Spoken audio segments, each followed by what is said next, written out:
Bienvenido a Hombres que se aman, un espacio dedicado a la representación de las relaciones homosexuales en nuestra cultura.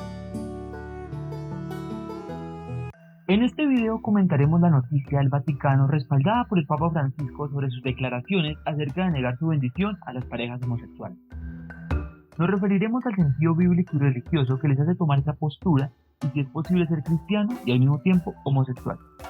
Así que acompáñenme a descubrir si es pecado ser gay.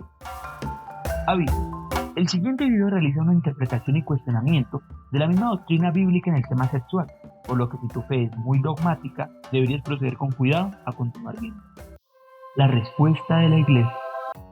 La noticia inicia por parte de la Congregación para la Doctrina de la Fe, quien respondió la pregunta a sus creyentes sobre si los católicos pueden bendecir parejas del mismo sexo. Su respuesta oficial fue negativa, porque Dios no puede bendecir el pecado.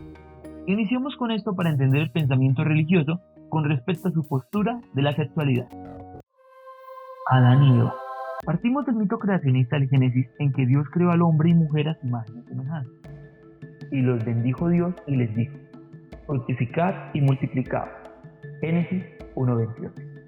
Tomando como base esto, el matrimonio es la bendición de Dios sobre una unión heterosexual para cumplir el mandamiento de multiplicar. Este primer argumento plantea que siendo hombre y mujer creados al mismo tiempo, su destino es estar juntos.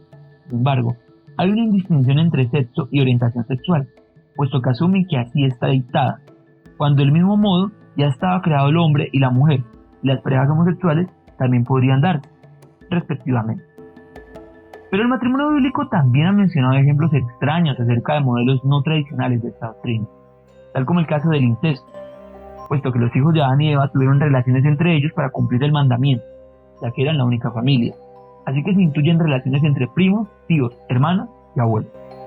También está el caso de la poligamia, en la que muchos de los primeros patriarcas del Antiguo Testamento poseían varias esposas para sí mismos, como Jacob, quien tuvo que trabajar 7 años por cada una de sus esposas. Y el concubinato, cuando sus esposas no podían dar descendencia, les era permitido tomar una concubina para hacerlo, tal cual es el caso de Agar, concubina de Abraham, porque su esposa Sarai era estéril. Así que, ¿por qué definen únicamente el modelo monogámico heterosexual? Desde luego que por pura doctrina bíblica no es, ya que se mencionan otros alternativos, pero este es el que han sostenido a lo largo del tiempo. La descendencia. En seguimiento con el modelo anterior, otro argumento en contra del homosexualismo es la incapacidad para generar vida, puesto que de su unión no puede salir nada. Claro que esto fue escrito en tiempos en que la única forma de fecundar era entre 2 personas, y si bien hoy es posible la fecundación asistida de hasta 3 gametos distintos, siguen considerándolo antinatural. Pero esta misma lógica puede ser aplicada a las parejas que por esterilidad no pueden tener hijos. ¿Son pecadores? Desde ese punto de vista, sí, y tal vez por esto es mismo que se dio el fenómeno del concubinato en el pasado. Como los homosexuales no pueden crear vida, caen en otro pecado indirecto, el onanismo. Y sabiendo que la descendencia no había de ser suya, sucedía que cuando se llegaba a la mujer de su hermano, vertía en tierra para no dar descendencia a su hermano. Génesis 38:9. Este pasaje cuenta la historia de Onán, quien debía ayudarle a su hermano muerto a tener prole por medio de las relaciones con su esposa, pero molesto porque no sería suya, en vez de fecundarla, lo que hace es eyacular por fuera, provocando la ira de Dios y el fin de su vida como castigo. De tal manera que el fruto de la vida no puede ser desperdiciado en tal sentido por la masturbación o el onanismo, que desagrada a Dios. Pero esperen un momento. Si es así, entonces quiere decir que si una pareja tiene sexo y no hay intención de procrear, ¿están pecando? Según la doctrina, sí, por lo que han llegado a estar en contra de los métodos anticonceptivos. Así que las mismas parejas heterosexuales estarían pecando si no tienen un hijo por cada acto. Ahora entienden un poco por qué las familias del pasado tendían a ser numerosas. La separación del sexo y el placer provoca este tipo de afirmación, y es el mismo motivo por el que generan disgusto las parejas homosexuales, ya que su unión no es capaz de generar descendencia, y por lo mismo están teniendo relaciones sexuales únicamente por placer. Sodoma y Gomorra. Hay quienes afirman de manera directa el desprecio de Dios por los homosexuales, citando el caso de Sodoma y Gomorra en la Biblia, como la ciudad que Dios destruyó por estar llena de homosexuales. Y llamaron Lot y le dijeron: ¿dónde están los varones que vinieron aquí esta noche? Sácalos para que los conozcamos. Génesis 19:5. La historia cuenta la visita de 2 ángeles a Lot, que al recibirlos fue increpado por varones del pueblo, querían conocerlo. ¿Qué significa esto? Bueno, que querían tener sexo con ellos, y lo intuimos porque incluso Lot ofrece a sus hijas en sustitución. pero no aceptan el trato y se ponen agresivos para intentar violarlo. De manera dogmática han tomado esto como una ferviente muestra, puesto que Dios destruyó la ciudad tras estos hechos. Aunque si notamos a profundidad, la ciudad ya tenía a estas personas. ¿Por qué Dios no los destruyó antes? Bueno, tal vez porque el elemento transgresor fue el intento de violación hacia sus ángeles, seres asexuados y puros. Y si bien el castigo podría caer sobre los homosexuales, no toda la ciudad debía morir a causa de eso, ya que él mismo dicta que si hubiera al menos un justo, no la destruiría. De tal manera que podríamos suponer que la ira de Dios fue desatada por este irrespeto e intento de violación, pero los dogmáticos prefieren creer que era porque eran gays perfectos. La maldición al sexo. El último argumento para resaltar es la frase directa en la que Dios maldice las prácticas homosexuales. Si alguno se ayuntare con varón como con mujer, abominación hicieron, ambos han de ser muertos, sobre ellos será su sangre. Levítico 23.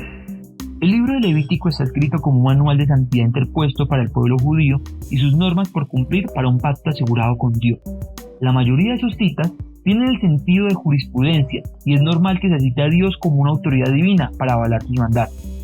Lo que digo es que contiene normas estrictas para alcanzar la santidad, difícil para cualquiera, y declara sangre y muerte tal cual como lo hace con otras prácticas. Sin embargo, es de resaltar que esas condenas no son únicas del tema homosexual, puesto que en este mismo pasaje condena el bestialismo, el incesto, el adulterio y hasta la desnudez, equiparando cada uno de estos con el castigo de la muerte. Nos encontramos en la fundamentación propia de los más ortodoxos, en que la fe no le pertenece a un solo creyente, sino a un pueblo entero que ha pertenecido por generaciones, y sus normas y comportamientos no son compartidas por todos los cristianos. El misterio de la fe. Dicho esto, aparentemente sería incompatible el homosexualismo con la propia doctrina religiosa judeocristiana. Así que, ¿los homosexuales pueden entrar en la iglesia? Si pusiste atención, las anteriores citas mencionadas son propias del Antiguo Testamento, que estableció la ley, pero a partir del Nuevo Testamento, con la figura de Jesús, se introduce la salvación o el seguir a Dios por medio de un precepto, la fe. Ellos dijeron, cree en el Señor Jesucristo y serás salvo tú y tu casa. Hechos 16:31. Este versículo plantea que la fe misma y su verbalización son importantes para obtener la salvación. Y lo digo porque hay quienes indican que los homosexuales per se están condenados al infierno, mas la Biblia menciona la llave de salvación para toda persona. Porque de tal manera amó Dios al mundo, que ha dado a su Hijo unigénito, para que todo aquel que en él cree no se pierda, mas tenga vida eterna. Juan 3:16. El mundo es referido como toda práctica lejos de Dios, establecida la división del reino de los cielos y de la tierra, en la oración del Padre Nuestro. Así que cualquiera que desee acceso a este nuevo estadio debe declarar su fe de todo corazón. La doctrina religiosa del Nuevo Testamento genera la distinción entre el cuerpo, el alma y el espíritu. El cuerpo es la carne que se pudre y que muere. El alma es la propia individualidad de cada persona para tomar decisiones. Y el espíritu es el soplo divino que dio vida. ¿Qué va al cielo si se cumple el precepto de declarar la fe? Pues el alma, ya que al morir el cuerpo queda en la tierra y el espíritu regresa a Dios. Pero es el alma quien se conduce hacia el cielo o al infierno por su propia voluntad. Es paradójico que quienes condenan a los homosexuales al infierno lo hagan citando los versículos del Antiguo Testamento, cuando en este libro no había sido introducido antes este concepto. El Antiguo Testamento también es la propia doctrina judía, puesto que niegan la figura de Jesús como Hijo de Dios y lo consideran solo un profeta. La figura del infierno es introducida por Cristo en el Nuevo Testamento, así como la trascendencia a la vida eterna. Y los echarán en el horno de fuego. Allí será el lloro y el crujir de dientes. Mateo 13:50. Si bien el homosexualismo aparece condenado como una práctica carnal, lo es por ser contrario a vivir en santidad y corresponde al cuerpo, mas la salvación es algo único del alma, que no lleva distinciones de raza, sexualidad o género, y que tampoco se atiene a lo que era la persona en vida. Consideren el caso de la pregunta acerca de quién estará casado con quién en la otra vida. Jesús responde, porque en la resurrección ni se casarán ni se darán en casamiento, sino serán como los ángeles de Dios en el cielo. Mateo 22:30. Si tu conflicto era creer en Dios siendo gay y no poder ser salvo, puedes tomar esta cita como parte de un alivio al notar que toda corporalidad queda anulada en la otra vida. El contexto bíblico. Las leyes dictadas en el Antiguo Testamento, introducidas dentro del código de conducta del pueblo judío, eran para ejercer un control sobre su cultura, que constantemente se veía amenazada por diferentes pueblos, ante el terror de desaparecer desarrollaron una normativa cerrada y concreta sobre estos temas. El ejemplo de no adorar a otros dioses era para evitar el politeísmo, y el mandato de la procreación para asegurar descendencia, e incluso la no mezcla con extranjeros para evitar perder su pureza. Siendo herederos de la tradición judeocristiana, sus preceptos nos llegaron y seguimos aplicándolos pese a que no somos estrictamente judíos, ni tampoco sigamos las demás reglas. El sesgo sexual bíblico es un acto fundamentalista que nace desde el genitalismo, pero que algunos usan como justificación de la homofobia, porque hacen sentir vergüenza por encima de las otras prácticas como la mentira o la desobediencia, y así menoscabar en la autoestima de la persona. Reflexión final. Una doctrina con más de 1000 años de antigüedad ha sido la luz de esperanza para muchas personas, pero debemos de admitir que fueron postulados con conocimientos científicos propios de su tiempo. ¿Recuerdan cuando en la Biblia dice que el sol se paró? Bueno, solo es un ejemplo del conocimiento limitado de la época, que es la base también de sus dogmas y creencias. Hoy día sabemos al menos un pequeño porcentaje más que antes, y se han hecho descubrimientos y avances sobre la sexualidad misma en temas de genética y o funcionamiento del cerebro. Sé que muchas personas se atormentan por su fe y su orientación sexual. Por eso quise hacer este video, para aportar algo de esperanza, y que si son religiosos, busquen la propia sabiduría en su Dios para no condenarse a sí mismos, y tampoco permitan que por eso los avergüencen, porque solo les va a carcomer la autoestima y los hará padecer un tormento intelectual. La interpretación religiosa que da no es la única existente, solo una alternativa, y si consideras pecado esto, entonces ¿cómo es que existen tantas doctrinas en el mundo?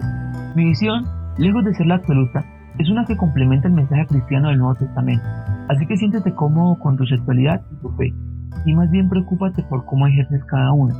No puedes controlar lo que piensen de ti, pero puedes cambiar cómo te ves a ti mismo, y eso es lo más importante. Agradezco que hayas visto el video hasta acá. No olvides dejar tu like y suscríbete para que sigamos conversando del mundo homosexual desde la cultura pop. Y comenta qué te pareció mi análisis. Tampoco olvides compartirlo con tus amigos y reflexiona desde la perspectiva que te he planteado. Esto fue Hombres que se aman. Y recuerda, no olvides amar sin culpa y querer sin medida.